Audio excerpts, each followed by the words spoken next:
All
right, we are here, huh? Everybody's in the house. Hello to Cowboys Nation. Hello to the guys from across the pond. Paul Stewart, Mike Boland, Wales, and representing Scotland. And, of course, Kelli Quinn Cox from Dallas, Texas. Yeah. So welcome, everybody, and thanks for being here. Let me start by giving a shout-out, a little thank you for our sponsor of the show, Toto's Botanicals. For more information about their amazing immune system products, visit them at totosmedical.com. So we want to talk to someone that's you can meet her at all our events this fall as well. She's a former Dallas Cowboy cheerleader. And I guess let's start, Kelli. So you're growing up in Massachusetts as a young girl. So how do you become a Dallas Cowboy cheerleader? A lot of work, but I always knew of the Dallas Cowboys cheerleaders because, I mean, the whole world does. They're the best. The Cowboys are the best in the world, as everyone knows. This is true. So even though I was like in the heart of Patriots country up there, right? I knew that was like my end goal. I grew up dancing. I went to college undergrad for dance, and that was like the pinnacle of like my highest dreams that I could ever achieve. So after grad school, I packed up. I didn't know anybody, and I moved 1,000 miles down here. Wow. And I definitely put in a lot of blood, sweat, and tears making that come true, and auditioning times until realizing my dream. But it was better than I could ever imagine. And Cowboys Nation is incredible. So it's a really nice family to be a part of. That's awesome. Awesome story. Well, Kelli's just a wonderful person. Like I said, you can meet her this fall. Wonderful person, great husband, great family. As the players are prepping now, also they're getting ready for the season. They're getting all the the jitterbugs and everything else. So how do the cheerleaders, how do they handle that? I guess some of them are first time, so they're going to be all nervous, get out there in the lights and for the first time as well. What do they go through, or what do they go through? There's obviously nerves because it's so important to all of us. This is a dream come true. But even though we've done preseason games and we've had that experience, there's nothing to prepare you for like opening night. It's just the energy is unreal. I like remember being in the tunnel, and I was the shortest, so I was the first out of the tunnel to get across. And I remember telling myself, like, capture this moment. Don't ever forget this, because it's just, you can feel it's electric, as you know. It's unreal, and I don't know how to describe it like accurately unless you've been there. And if you've been there, like, absolutely live in the moment and remember it, because it's like nothing else. Yeah, I think it's even turned up a few notches over the last probably 2 years. I noticed the home fans are so much better. I don't know if it's just post COVID or all excited now, but and I think they just feel something different. And especially, I think this year, I think it's even going to be better yet. And then Thanksgiving, we're going to have the UK guy. We're going to have Paul and Mike and people from Germany, the UK fan club. They'll all be in the house as well. So Canada as well. Canada, yeah. I think Italy. Did he mention a guy or two coming from Italy? Possibly, but I think there's one guy coming from Spain as well. So, Wow. so it's a whole international takeover for Thanksgiving. So. That's awesome. So what do you think about this year, Kelly? What are you thinking? I'm really excited. I know we really stacked our defense, and I don't think it's just my opinion, because I've heard a lot of people much more expert level than I explain that they think that Cowboys defense is now one of the best in the leagues, and our offense is awesome. I'm so excited. My rookie year actually was Dak's rookie year, and that's when they won the honor at the NFL honors best offense. Now we have we're just stacked. I think this is our year. I'm going to say it now before even the first. Get in there. Yeah. Get it in there. Yeah. Yeah. Really good. Good. And it's a good way to start as well against the Giants, because they kind of they're rebuilding, they're reloading a lot. So there's a lot of rookies in the right places, but that's good because obviously they're lacking experience and instinct. So it's a good place to start. Yeah, and traditionally, This is one of the things, yeah. We're really good at opening against the Giants traditionally, so I'm excited.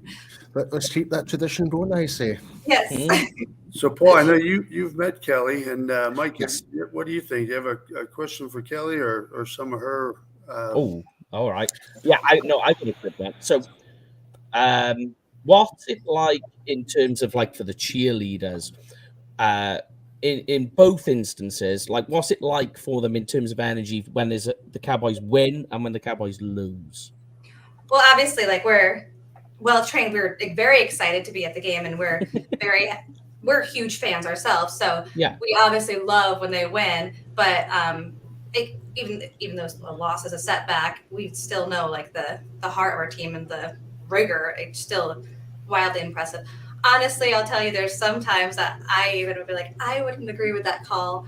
So there are some I would agree with, but no one really cares about my opinion on that. But yeah, it's hard to see when you think it should go a certain way, because you see the skill out there. It's wild, but of course, it's human nature, everyone. Yeah. Yeah, so I've got a big question for you, Kelly. So I attended as a wee visit to when you were doing your rehearsal for the Thomas Rhett Thanksgiving. So, and I noticed how Thanksgiving things are very unique, very choreography based and stuff like that. What's the process like with that? And do you get a little bit starstruck when you're up against say you're up beside Thomas Rhett or whoever it is performing in Thanksgiving? It's always really cool who we get to perform with, but I will say it's just the professionalism and dedication to provide the Cowboys Nation with the best show. We all just immediately come together, and we have long rehearsals. I remember not getting out to midnight, 1 a.m. Thanksgiving week just to make sure that it's perfect, and the sound, the lights, our choreography has to match perfectly, and we re-choreograph everything to match the songs perfectly. So we are always so impressed and starstruck with the performers, but it's also that kind of phase because we have this one mission, and we all work together to give the best show possible. It's cool.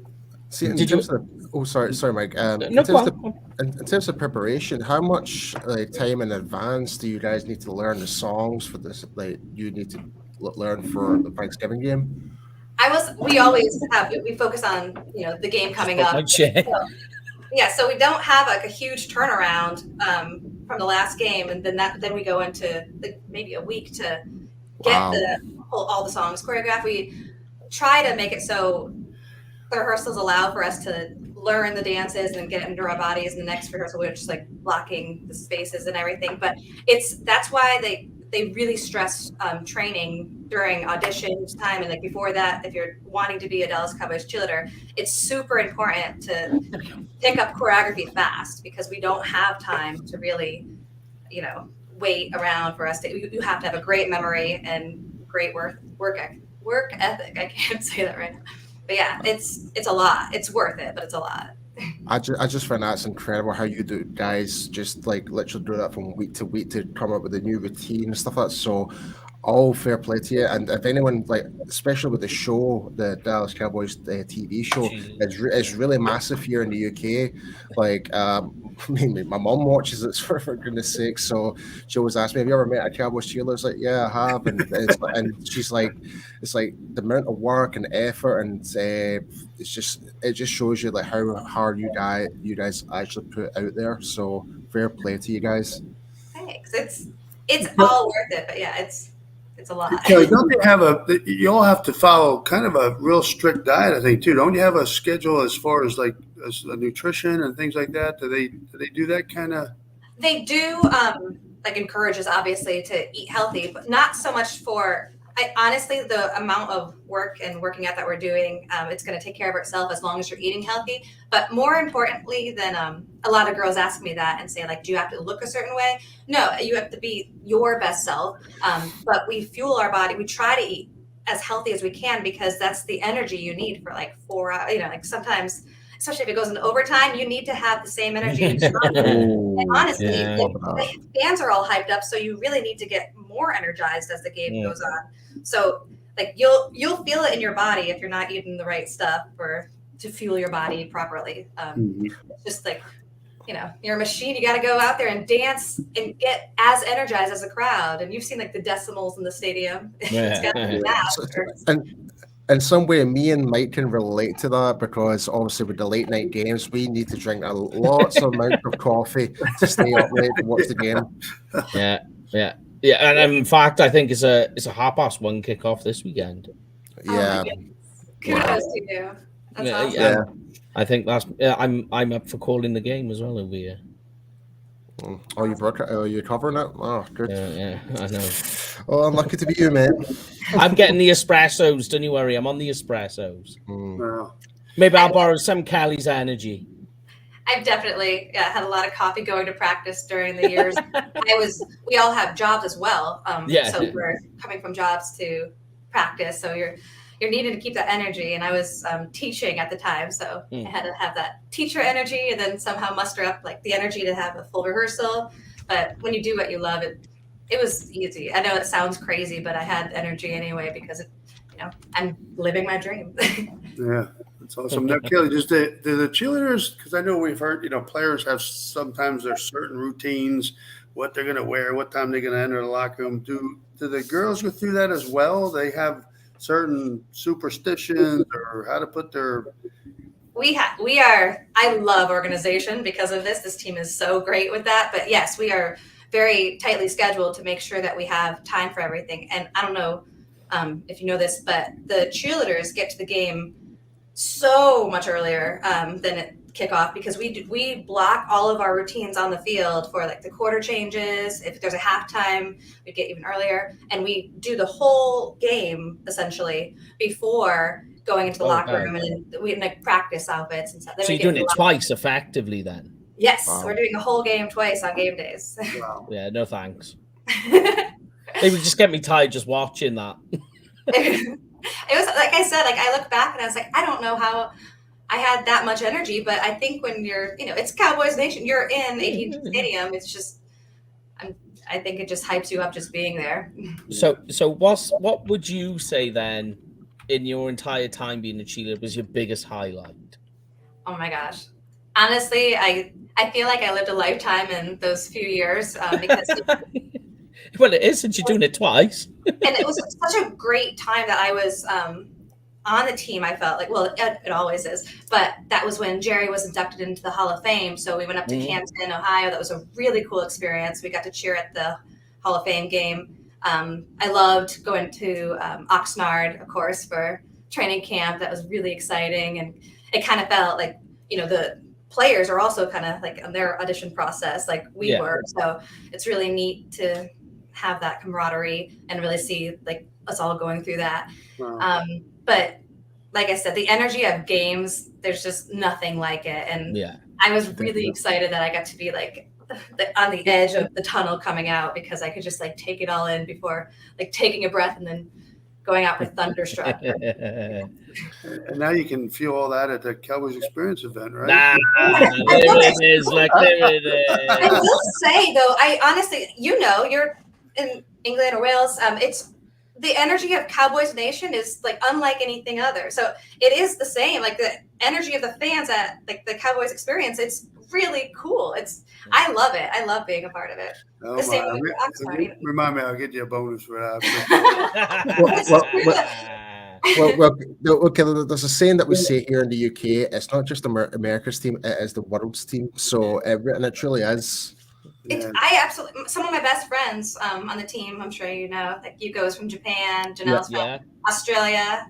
I love them, but yeah, they say the same thing. Like Cowboys Nation is really international. I think we have to expand it from just nation to international. Yeah, I know we do like a podcast here, me and Paul in the UK, and it gives you like the analytics of where things have been downloaded, and we get like random places like Luxembourg, Vietnam, New Zealand, and you're like, what? Why is somebody really? There's that much reach, and it's not us; it's the Cowboys brand that is so huge. It is. It's they're the best fans in the world. I'm not lying, and we've been in a lot of places. It's true. Okay, thank you so much for jumping on with us. Really appreciate it. We will see you next weekend. Yes, I'm excited. And again, thanks so much for coming on with us. Thanks for having me. And me and Mike will definitely see you come Thanksgiving. So I'll see you there. Yeah, we'll do a shot of tequila. Oh, Thanks, y'all. All right, take care. Thanks, Kelly. Have a good one. You too. Bye-bye. Bye. All right, so we got. You'd be happy to know as well, by the way, I've fixed my chair. All right, okay. Yeah. So, but yeah, without further ado, we have the great and powerful Mr. Skywalker Steele. Okay. There he is, look. We that's a have, heck of an introduction. Mr. Will Steele, who grew up in Harrisburg, Pennsylvania. And not only, of course, that's the home of Will Steele, but it's also the home of someone else in the Cowboys. Will, I'll let you tell everybody if they don't know. Michael Parsons, ladies and There he gentlemen. is. Man, he is a Harrisburg great. One of the best to come out. Unfortunately, there's a rival guy that's also from there, but LaShawn McCoy is pretty good in his own right. But Michael Parsons is the best, I think, to come out of Harrisburg. Yeah. Well, Will is does his thing on A to Z, and we'll get into how you can find him with all his great stuff. But just a wealth of info about the game, film study, and most important, just a great guy. So he got I met him. I think you were still in Harrisburg, I think, right? Say, I'm coming down to Dallas, and I'm going to tear this thing up, and that's what you're doing. So congrats on doing such a great job and great stuff. And so we appreciate you coming on and stopping by. And we're going to look forward to do some more stuff with you this fall as well. So, yeah, thank you, Barry. I remember I met you at a Steelers game in 2020 during the pandemic, and we definitely spoke a lot of this into existence. And I want to say thanks to Mike and Paul also for bringing me on here. We finally getting Link back up again. It's been since I think the draft a couple years ago. Like That's 3 right. in the morning. It was. You guys It was the 24 hours falling show. asleep. Yeah, the 24 hours. Yeah. And like My eyes were literally falling out at that point. Yeah. You was like literally like, because we had a whole list of guests to get through, and you was like the last one on our, because you were like, oh, I'll join you after the draft. Yeah. So by that point, we were all just like flaking, and we were like, And we need I energy. I was still fired the up. energy. Yeah, I was fired up. We just drafted Michael Parsons. I had all this energy, and Mike and Paul are like, yeah. Yeah. Fall asleep. Like looking back in hindsight, I loved the pick back then because there was a little bit like when we were doing the show back then live, it was like, was that the right pick? Should we just draft it like traded back or try and go for an cornerback or something like that, or try and trade up for Sean Slater or JC Horn or whoever it was? But I think in hindsight, it was the best choice we've ever made. Traded down too. Yep. Yeah, he's not doing too bad. I mean, at the time, you can kind of, at the time, you could be like, yeah, good pick. needed, linebacker, all the rest of it. But you didn't know that it was going to translate to what it was. Yeah. I think you were more like, oh yeah, we've got, because he was a traditional off-ball linebacker, didn't play because of COVID and all the rest of it. So you had question marks, and then all of a sudden he comes here and Dan Quinn spins his magic, and he turns into the guy who he is now. Yeah, I think a lot of people had their question marks with Micah coming out. Me personally, I haven't seen him play. I was enthused because I kind of label him as a playmaker. A lot of the draft pundits were labeling him, like you said, as an off-ball linebacker. And I'm like, wait, ladies and gentlemen, this kid can make plays for you. He can do whatever you really want him to do. Yeah. But he wasn't used in that way at Penn State. They moved him linebacker because they had so much depth at defensive end. Trust and believe me, if they didn't have that depth, he would have been a top 5 pick as a defensive end. But fortunately for us, he wasn't. Yeah. What do you go ahead, I'm sorry. Oh, I was going to say, I bet he's absolutely ecstatic right now, though, after seeing what Bosa's got. Ooh-wee. Micah's going to be a $200 million player. I was thinking the exact same thing. Yeah. If his trajectory keeps going and going and going the way it is right now, Jerry, get the chip out. And you think if he gets, like, say, he reaches the dizzying heights of Defensive Player of the Year, definitely. You're talking in excess of 200. You're going to have to look at, we were talking about this with Vach, you're going to have to look at doing a Patrick Mahomes type deal for Micah, where you're getting him for 7 to 10 years, so you can extend that $200 million out, right? Because he's going nowhere. Micah's 23, 24 years old, whatever it is. He's not going anywhere anytime soon. So sign him up for a Cowboy for life deal if you can. Yeah, I agree. That makes more perfect sense, because why give him to a 4-year deal to make him actually go for another contract? Right.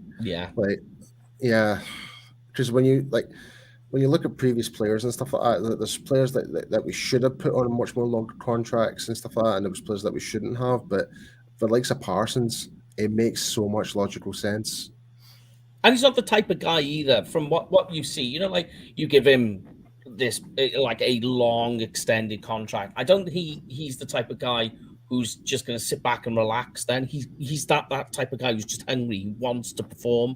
Like most players, they just wait until the contract year and then turn it on a bit. I don't think he's going to be that sort of player. Nah. Mike is a humble guy. He'll be around. What are you looking for Sunday, Will? What are some of your top points you're looking for to get in there and kick some butt and win and come out of there with a win? Well, I'm definitely keeping my eye on what's going on with Tyler Smith, and his hamstring injury. I do think the Cowboys are good enough to overcome it, but it's going to be a battle up front. I think Wink Martindale is a guy that puts a lot of pressure. That's the Giants defense coordinator. He's going to put a lot of pressure on that front.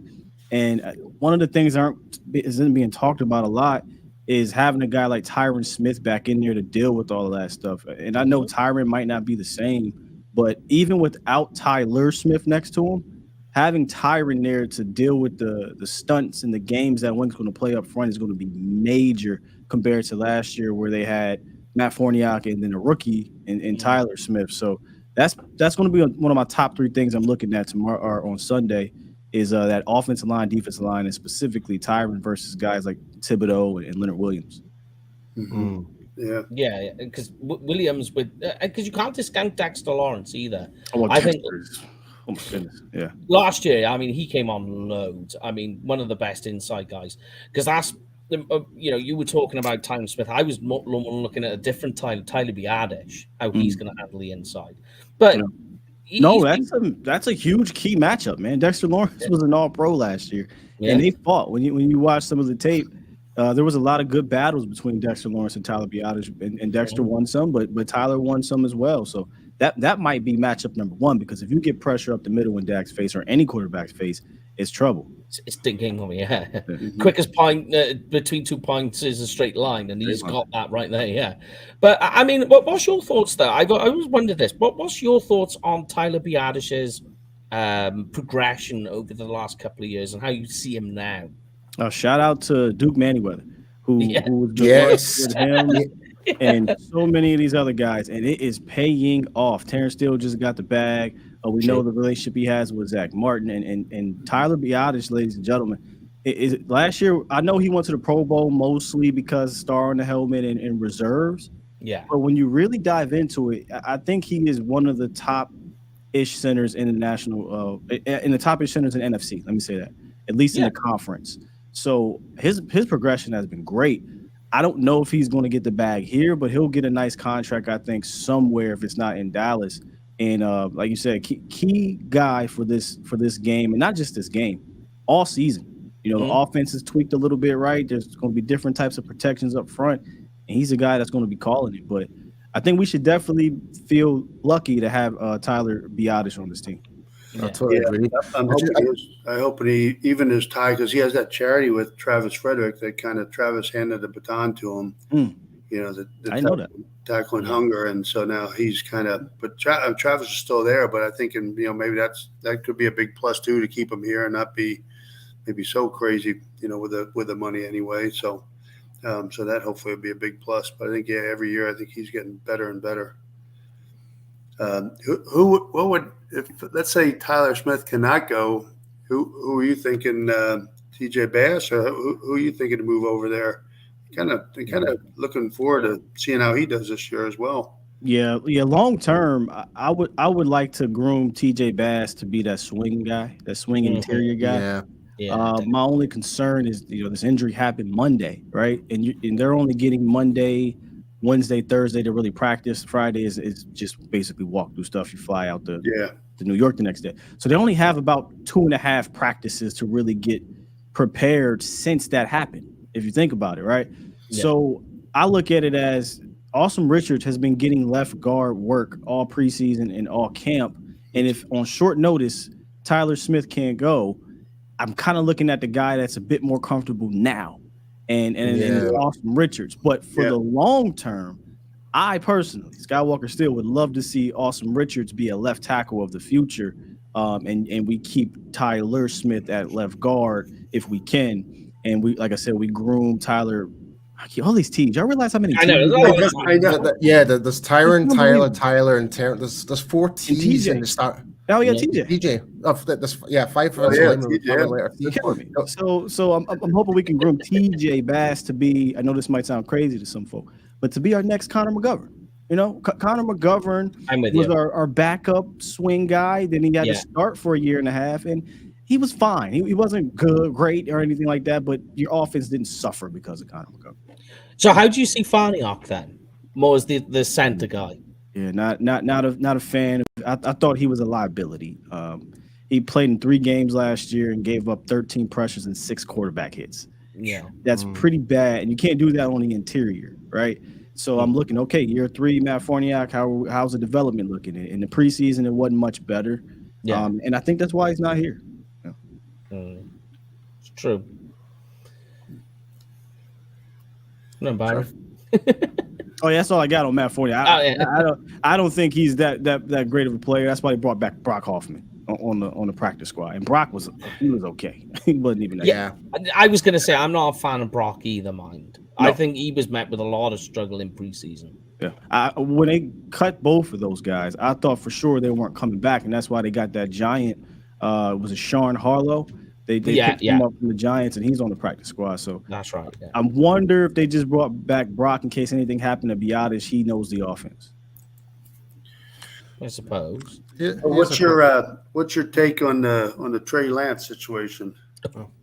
This thing is one crazy, right? QB3. We're talking about. What other team does this happen? And it is national news across the world. Yeah, there's a quarterback controversy. Yeah, people relax. What did Aaron Rodgers say? RELAX, and he said it in the software. Relax. Relax, man. Look, there's two sides of this. Great trade, number one.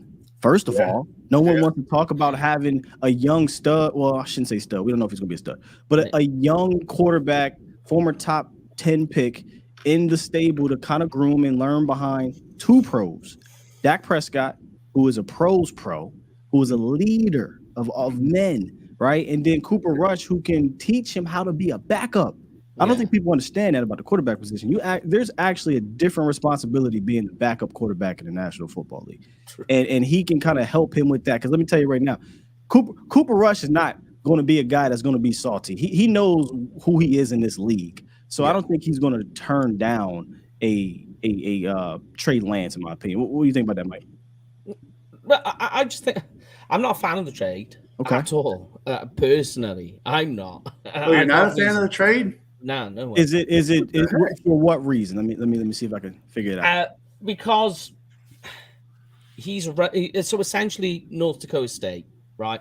Mm-hmm. I know in the FCS they are the champions, but I'm just not willing, especially when you see what he's done in North Dakota State. Like, okay, 1-2 FCS championships, but what did he do as a passer when you go back and you watch it?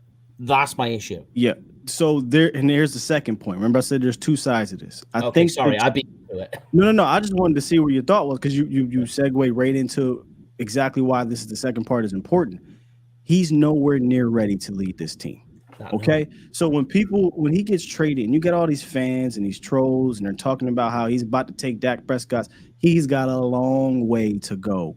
All you have to do, and I know a lot of people don't do this, is just pop on the tape and you see a young player that didn't have a lot of experience in high school throwing the ball, in college throwing the ball, and obviously in the pros because he keeps getting injured. That's another issue with him. He gets injured a lot. So this quarterback, there was a stat where he's had the least amount of starts for any quarterback drafted in the top 5 or top 10 since 2002. and people are expecting this guy to come in here who only has 4 games started in his NFL career and hasn't practiced a whole lot because he's been hurt a bunch. And do what exactly? Take Dak's job? Are you kidding me? Yeah. No, he's got a long way to go, y'all. I got an even crazier stat for you, and I'll let Paul go. That last season, Geno Smith made more pass attempts than Trey Lance has in high school, college, and the NFL. Come on, man. I mean, really, mate? Come on. And he's going to be the QB1. Folks, he's going to take over Dak. Can he develop first? Right? Let him develop. And then we can maybe have that discussion if it even is a discussion. But so that's the two sides. I mean, Mike, like I think the trade in general, trading a 4th round, it's a lottery, right? It's a 4th round pick. That's true. If it hits, you get either a high-end quality backup, right, that you could flip for like a 1st or 2nd. These quarterbacks go for a lot. Or if the worst case scenario for Dak Prescott, you potentially have a guy to take over that role a couple years down the line. But if it doesn't hit, it's a 4th round pick. Those things are hit or miss anyway. I definitely want to add my 2 cents why I think this is a really good trade. I didn't mean to interrupt you either, Paul. It's all right, man. So I think, like you kind of mentioned, I think the 4th round is actually pretty fair, like for what we traded for. But one thing I do like about it is like, what does Trey Lance and that do have similar? They have the same type of physique. They can run with the ball, but also they've got fairly similar attributes. So, but it's basically a prototype, like a base version of Dak. If we can get, like, if he was to start learning and learn, like you're saying there, Skywalker, like that's when the backup role for him would be very, like, the athletic profile is a bit similar coming out of college, right? Where Dak Prescott ran the ball. He doesn't do it much anymore, but people forget Dak Prescott was very McNair-ish when he came out of college. Aaron McNair, right? Set records right at SEC football running the rock. And he did a lot of it early on in his career. He had 18 rushing touchdowns in his first 3 seasons in the league, right? Yeah. The difference is, and this is where no one wants to talk about it, they just want to gloss over it and look at all and marvel at his athletic ability and his arm. It doesn't matter how athletic you are. It doesn't matter how strong you can throw the football if you don't know where to put it or how to put it. Yeah. And Dak Prescott was very heady, very smart coming into the league, picked up the playbook very fast, even though they kind of tailored it to his strengths a little bit. But when you go out there, you got to know what you're seeing. And Trey Lance doesn't know what he's seeing consistently yet. And if the Cowboys, to me, had to throw Trey Lance in the fire this year, guys, it would be, I think, the same thing that happened in San Francisco. San Fran, you had a ready-made Super Bowl team. They made the mistake of drafting a quarterback that didn't throw the ball a lot in his career and put it all the weight of the world on him. Didn't work out. If that goes down, I don't think Trey Lance is leading into a Super Bowl. I would love if that were to happen, but he has so much development to go through before we can have a discussion. Truck and trailer Dak is a truck, and Trey Lance is a trailer. Just hypothetically speaking, like say Trey Lance manages to get up to a certain point where he is worthy of the number 2 spot, and if God forbid that goes down and Trey Lance is in, how much does the playbook would actually need to change to kind of cater Trey Lance? For me personally, I don't think it would have to change that much because of how similar in terms of the attributes they are. Yeah. In comparison to Cooper Rush, who's a completely different type of quarterback. Yeah, I think they might have to tweak some things, not a lot, right? Like you said, I don't think the playbook would change a whole lot. I think you'll get a lot of more RPOs in there, read options. Yeah. You'll start using his legs for real, right? Definitely. Hey, we're gonna get you running, because what they're allowing Dak to do is use what is one of his biggest strengths in the league at the quarterback position. That's his mind. So Dak can go to the line of scrimmage, and he's been in the league for 7 years. He's seen everything. Hey, I know what this is. I know what we're in. Let me check to this. Like Dak is going to have a lot of control at the line of scrimmage this year, and maybe he doesn't need to check out. Maybe the play is fine. Whereas Trey Lance, I don't know that he's going to be able to get to the line of scrimmage and get you in the right play consistently because he just hasn't played enough. So make it easy, right? Half field reads, RPOs, with a slant behind, pull it, run, get him on the move. So it'll be tweaked. But it won't change too much because the West Coast offense or the Texas Coast offense, whatever we're calling it, right? It's designed to make things easier for the quarterback and a wide receiver. So the bases won't change, but they'll tweak a little bit to make it easier for Trey if he has to go in there. I think, when things go out of structure, that's what you're going to see. The decision making from Dak out of structure will be completely different with what Trey Lance does. Yeah, it's almost like we need to blow a few games wide open so we can get in there and get some playing time.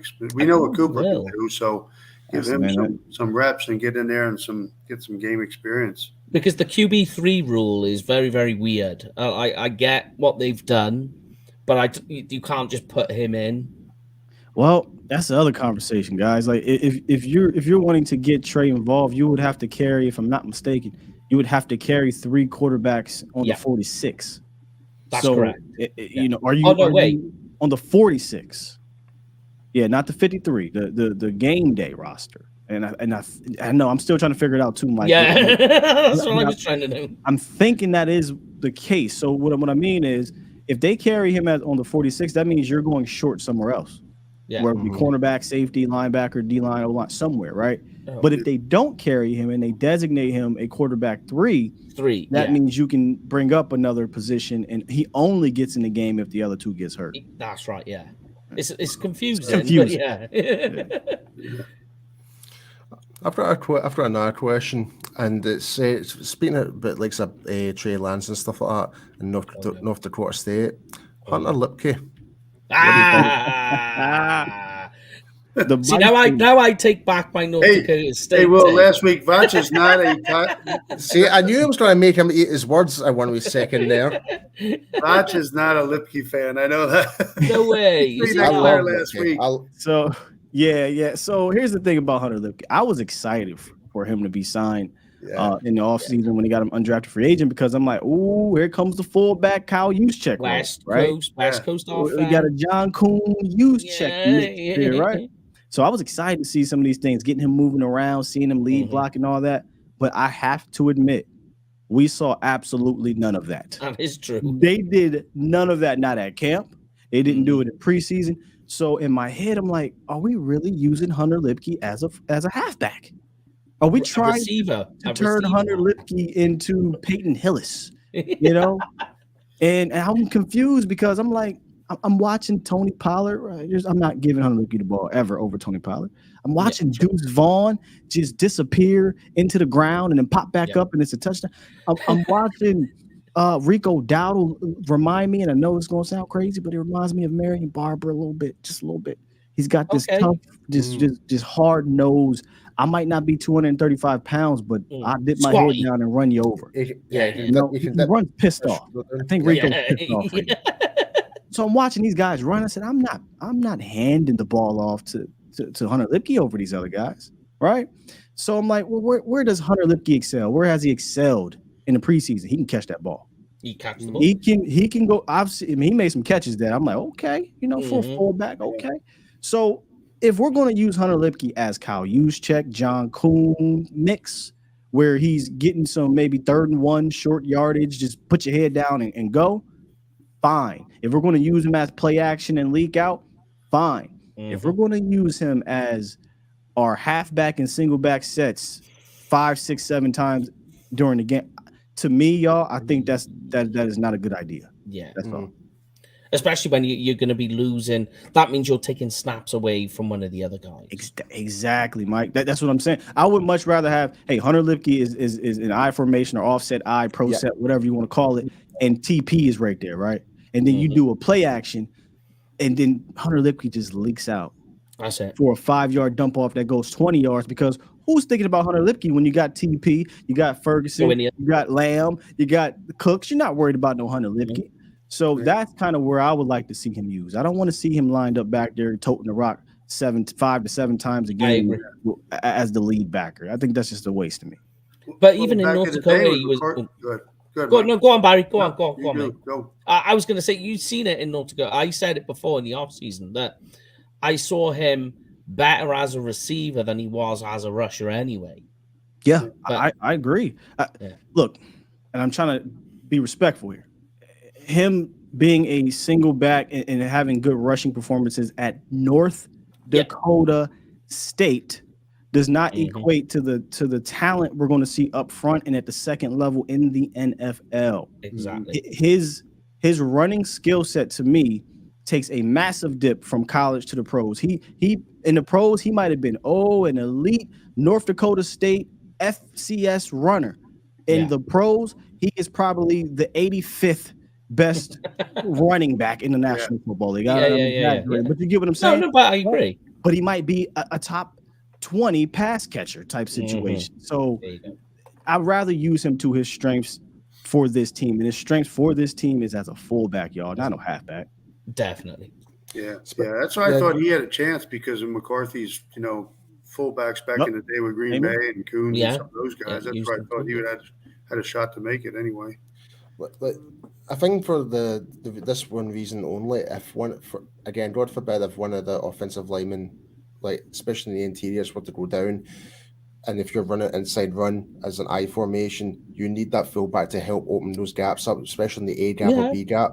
So where likes a Lipke there, it's just going to help Lexa Paul, because if that's one problem we had previous years, everything we're doing inside run, we're pretty much just getting just past the line of scrimmage sometimes.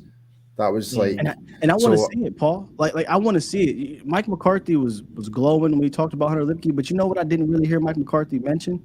Hey man, he's a hell of a lead blocker. I didn't hear that. He talked about how he reminds me of John Kuhn running the ball out of single back set. Like I haven't seen Hunter Lipke lead block and blow somebody up like Moose Johnson or John Kuhn. Not once either. Not even tried it yet. And the negative of him coming out of college was that it was the block. I've seen him pick up blitzes, and hell, I've seen Tony Pollard pick up blitzes. People, it's not like the running back can't pick up a blitz. I want to see him lead block and open up the holes for the running backs. I haven't seen that yet. Yeah, agree, 100%. Saying the exact same things I was saying. I think the signs were there at the very start of OTAs of how much Lipke was actually worked in all aspects, like from receiving to running the ball. Maybe they hide it. Yeah, maybe they might be. They did not hide it at all. That's right. Yeah. I do think though, given the West Coast offense, that's why I'm excited about it, because it fits in naturally. It's just something that all seems to work, but you need to see it happen in a game to know what it is their plan is for him. I don't know what the plan is. I need to see him go head up with Dexter Lawrence and open up a hole for somebody on Sunday night. Once he does that, I'm throwing the hat in the air and we celebrate. Yeah. Well, one thing I would love to see the most is further down the line. It's actually him. I'm not calling them the Philly Eaters. I'm calling them the Georgia Bulldogs right now because of their whole defense. It's like if he was to go out there and blow them up, then great. Yeah. The Eagles and the Giants. I mean, the Giants have a good defensive line too, but they're Yeah. going to It's pose bad. challenges. Yeah, they're going to pose challenges that you're going to need everybody, including the Hunter Lipkes of the world and the running backs, to be on the A game blocking wise. Well, one last thing. Who's your MVP on the offense, and who's your MVP on the defense this year? Besides Mike, let's say besides Mike on defense, but I was about to say defense is easy, but so I'll give myself a chance to think defensively. Offensively, I'm going Dak Prescott. Ooh. I think with this new-ish scheme, people forget. I mean, this is not you guys, because we know, we watched this guy come up through the league. The nation has forgotten.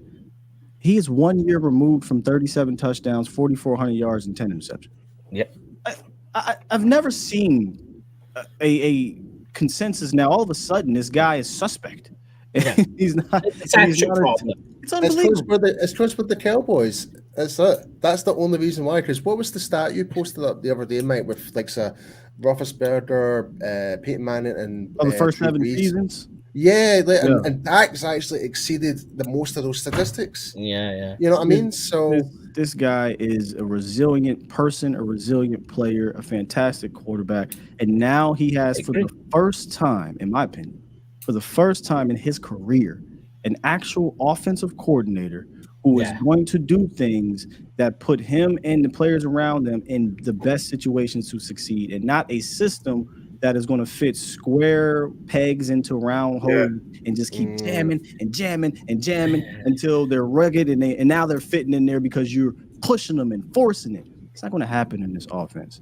Mike McCarthy is going to have easy buttons, screens, swing passes. All these things are going to be available to Dak Prescott, in my opinion, for the first time, because in the other schemes, it was always, hey, we're reading deep and we're working our way back to the outlet pass, to the swing pass. And a lot of people get pissed off when they're like, he was wide open on the swing. Do you understand he's reading 3 different things first before he gets here? And now He's the using pressure the Coryell system. because it's the Air Coryell, right? So it won't be the case here with this. So I think Dak Prescott is going to benefit from this system, and guys like CeeDee Lamb will benefit, Cooks will benefit, but this thing will roll with Dak Prescott. I think Isaiah brought up that point a couple weeks ago too. Just going to dink and dunk all the way down the field because they have so many options and so many weapons now. Guys, I think some fans are going to be shocked to see what the West Coast offense is, because I don't think some of them know what they're in for. Yeah, Tex Coast. I think it's a different version, maybe the Tex Coast. There'll be a sprinkle of some of that deep aspect to it. Because Schottenheimer comes from that system a little bit, and I've noticed it in camp. I've noticed it in preseason. Seems like there will always be some form of a deep route concept, but mixed with a horizontal, mixed with the dump. I think it was Schottenheimer who said, we are going to put stress on every inch of the field. And I wanted to cry when I heard that. I wanted to cry because we haven't been doing that, y'all. We haven't been putting stress on every inch of the defense. It's either a ton of verts, it's a ton of curls, it's you'll have a decent concept here and there, but we never go back to it. And it was just frustrating watching the film and saying, man, you're just leaving your guy out to dry right here. And I'm sorry, he's not Patrick Mahomes. There's only one person I trust to run that system to a championship level, and it's Pat. And I don't even know if he could have done it. And last thing, how many Super Bowls have the Jason Garrett, Scott Linehan, Kellen Moore offenses won? Yeah. Trivia question, guys. How many? Ooh, that's a tough one. Yeah. Zero. Exactly. Big fat 0. None. How many Super Bowls has the West Coast offense won? You can't even count them. Yeah. I was trying to put a figure on it. You got a championship system with quite literally a championship offensive coach and a championship defensive coach. You kidding me? Dak Prescott is going to be the MVP of this team. I'm gonna have to throw a pun in there. The stars are aligned. But me and Paul were talking like after the season ended, and we was talking, weren't we, Paul? And one of the things we was talking about is that what was missing from the offense, especially very early in the game. And when we're saying early, like right at the start of a game, there was just no easy plays for Dak. None. It was always where's the medium to difficult to impossible or extreme plays, and we'll start with that and work, like you say, and work back. We were saying the exact like, let's start off easy, start off gentle, and get into a rhythm, get some confidence, get the crowd behind you. Now work that way. Now work forward. And that is that you just said it there. You know, just where's the easy plays? There's a Give him the saying easy plays. in the West Coast offense. It's touchdown or check down.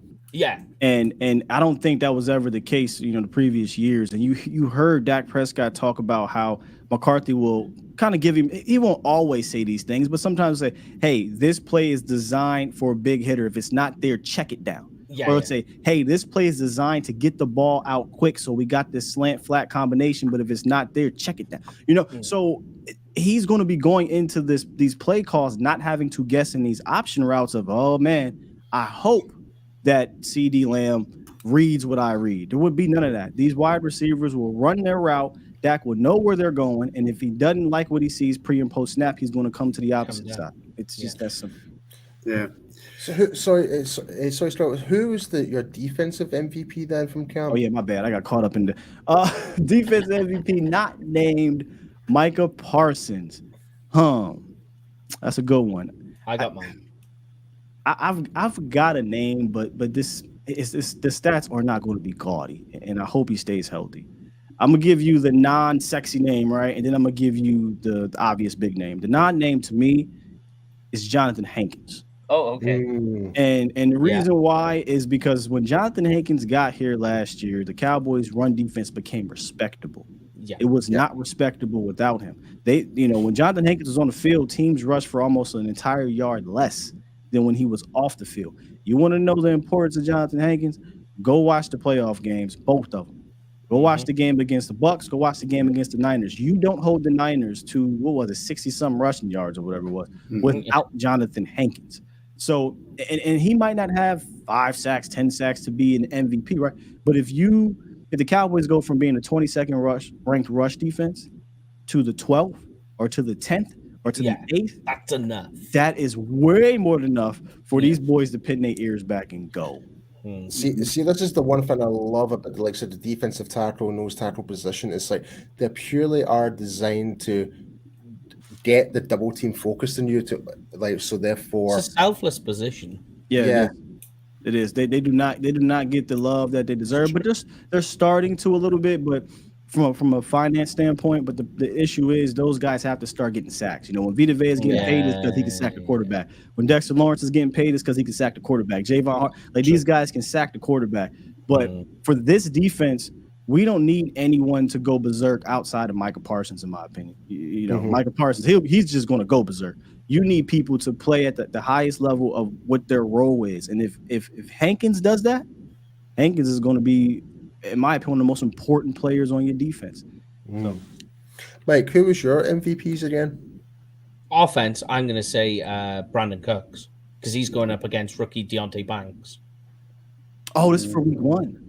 Yeah. I thought you meant the season. My bad. I meant the All right. season. Did you say mean the season? Greg wasn't paying attention. Okay, sorry. He's still recouping from his Spain vacation. Yeah, and that 14-hour flight. But for the season, then I would agree. I would say Dak, without doubt, on offense. See, for me, I'm actually going really off-field in this, but I'm very interested to see. I wouldn't say MVP, but I'm very, very intrigued to see what Jalen Brooks brings to the table.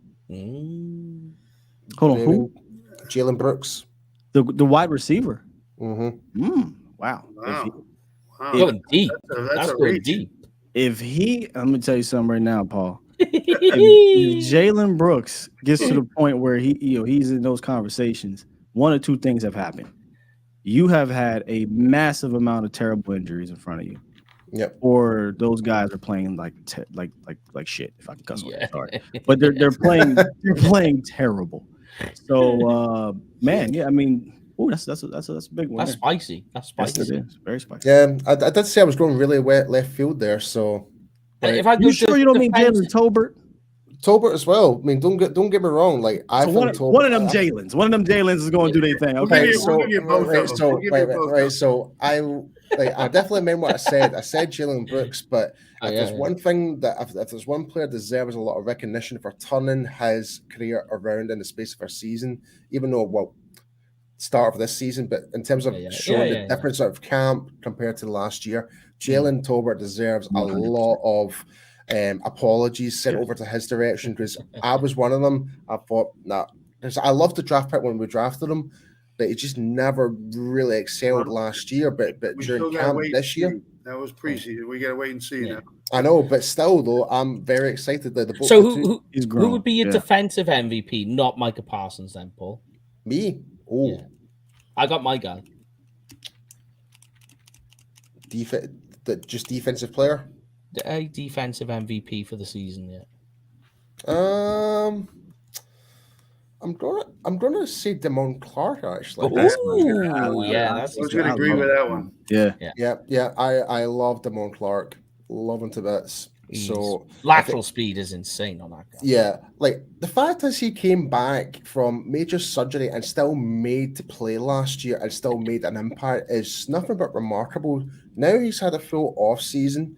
He's stood out in camp. Healthy. He's raring to go. Yeah. Like, I'm really excited to see what Damone Clark can do on the big stage for his first Mine's full going to be season. Sam Williams. Sam Williams. Oh, Sam. Yeah. His pass rush efficiency last year was insane. Very limited amount of production. Limited amount of snaps for a high-level production. I think you give him more, see where it goes. And he needs to be that guy, because I think with Tank getting up, he's getting long in the tooth slowly. I think he's going to retire a Cowboys fan. Maybe not next season, but it's going to get to that stage, and Sam Williams is going to be the guy who gets handed the torch. But here's one for you, right? I was wondering about this morning, actually. Brandon Aubrey, right? So last year, I made, if you remember, Paul, I made a video about the kicker. I've already forgotten his name. Brett Maher. Oh, yeah. I made a comedy video of Brett Maher with SpongeBob SquarePants music. And about halfway through the season, I was regretting making the video because he was flying.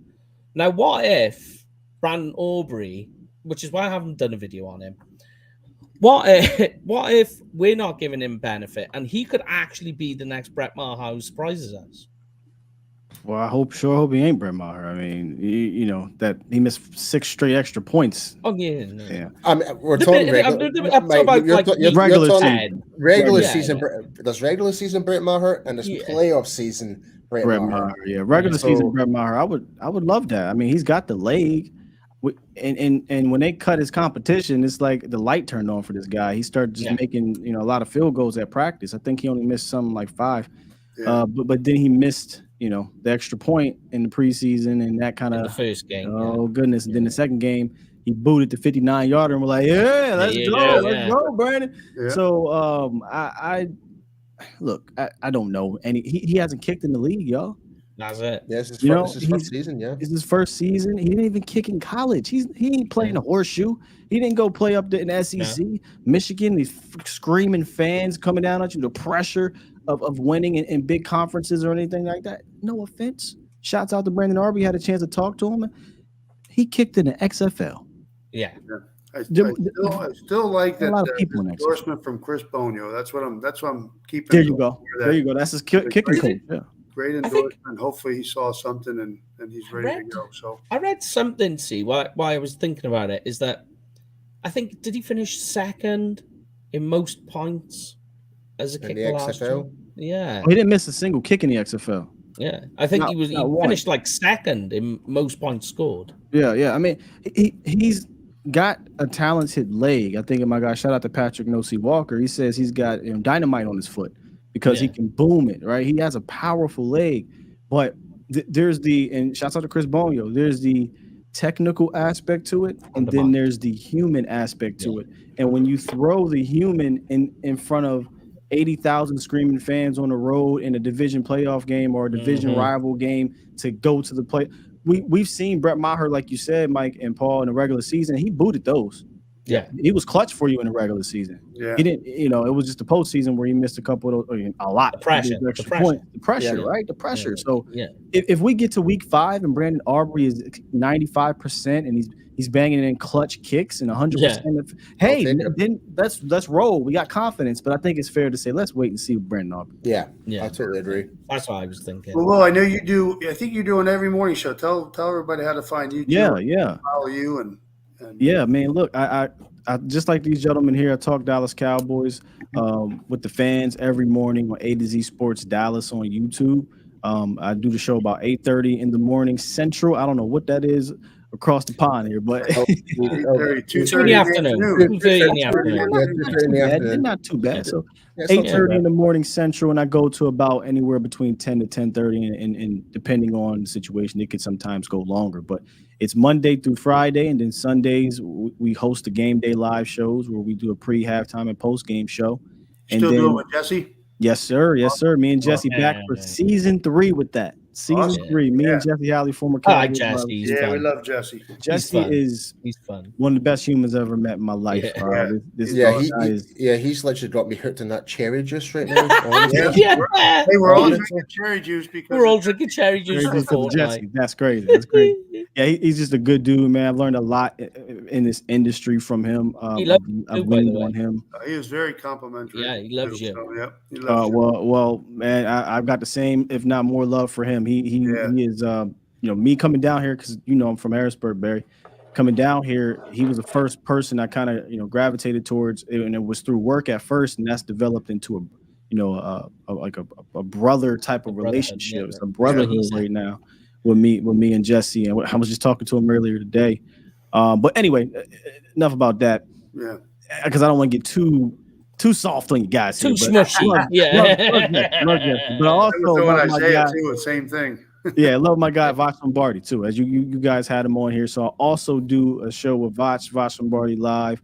I'm riding shotgun with him as his producer and co-host as he drives the bus there, man. I mean, you want to talk about one of the best. I mean, I don't got to tell you guys. You had him on the show. Yeah, he knows. These guys are the best in my opinion. Yeah. In this entire community. And so I'm there every Monday through Thursday, about 3 o'clock Central. So that's going to be what 9 p.m. Damn. Just add 6 hours to your grid. Oh, 6 hour difference, just a little bit. Working it. So 3 p.m. Central, 9 p.m. across the pond. Voch Lombardi live on the volume. You can check us both out there, and he does game days as well on Sundays. So that's where you can find me at on these interwebs. Well, Will, thanks so much for jumping on, and we will be talking to you soon. I really appreciate you, man.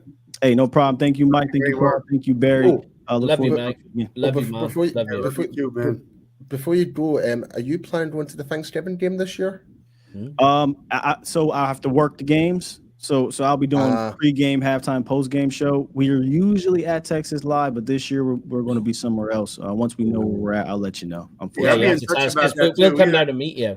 Yeah, either that Wednesday or Friday. We're in town. Then we'll. Yeah, I have to reach out to you. I might need some advice here on some of these places around here. So. Sweet, yeah, well, we'll be out to come and meet you because we're there for Thanksgiving. Okay, if you're going to come down for the whole weekend, we'll definitely can link up. Yeah, for sure. Yeah, grab a beer or something. All right, sounds good. Thanks so much, Will. Yes, sir. Have a good one. All right, man. You too. Have a good one, man. All right, guys. Well, we got a couple little things coming up. So tomorrow we're going to announce we're going to bring back our Can You Top 2 Talk contest. And there he is. There he is. Hey, look at that. There he is. Look at that. Right on. I tell you, that's Paul Stewart. Awesome stuff behind the scenes there. Look at that work ahead. So we're gonna pick some games. See who can claim the fame to their expertise, and see who can pick those games good. And we're going to something with Randy and Ed too to try to get them to come out and do some things too. So we'll keep you posted on that. But first event, 9/16 next Saturday. The weather, it says perfect doesn't go to Saturday yet, but Friday's supposed to be perfect. So hopefully Saturday as well. 87 and perfect sun. For so far, we get Tyler Smith, Rico Dowdle, and then we're going to have maybe a mystery guest, and of course Kenny with the Shark Dance contest. So. We actually might have just talked about our mystery guest a little bit, so we'll see. Yeah, I like it. Guys, thanks See, so much. we don't even know. Barry keeps us in the dark that much. I'll let you know. I'll let you know this week before. You'll know before. Mate. If we're gonna do Wednesday, we'll kind of have all those announcements. So, all right, guys. Well, thanks so much. Beautiful. Love you guys. Appreciate you as always, and thanks for the great work. Cheers. Go Cowboys.